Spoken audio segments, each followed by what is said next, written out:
Hi, ek is Wayne Williams, bly in Elsrivier. Ek is nou currently as ek besig nou vir 'n maand by die iCare Center. Die course wat ek currently doen is Word. Ons het nou 2 weke terug het ons klaar gemaak met Word.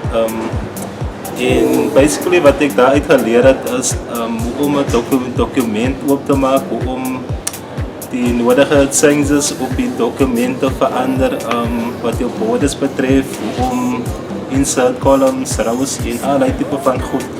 En basically is die course net basis om jou te help so in enige administratiewerk en basis om in 'n kantoor te werk sodat help vir jou en dat koop vir jou met die nodige ervaring en skills om 'n basiese admin te kan doen in 'n kantoor in. En soos ek sê dat ons het nou 2 weke terug klaar gemaak met die Word en ons is currently besig nou met die Excel program wat 'n bietjie challenging is, maar ek glo met wat 'n mens insit is wat 'n mens uitkry. So ek glo as 'n mens insit en die effort maak om en as 'n mens daai ambisie het en daai wilskrag om te wil succeed, dan glo ek dat kan 'n mens keer. So dit hang net van 'n mens self af wat 'n mens maak van dit. So ek is currently besig met die Excel en soos ek gesê dit is 'n bietjie challenging, maar ek glo ek gaan die beste maak van dit. Ja. Okay, hi, I'm Marvin Wynn. I'm doing the AppSheet class in Mindkey class here by iCare Center, and I think iCare Center is a brilliant place.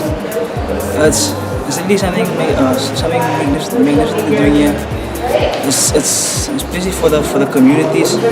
Like what I've learned in the AppSheet class basically takes anybody out from the community and basically gives them the skills to go out in the world and go, yeah, use that.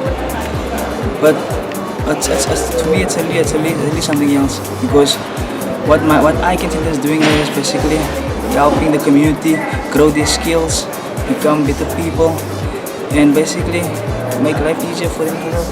Yeah, I'm the iCare Center and I'm doing AppSheet course by iCare Center, and I learned how to do apps and to build apps.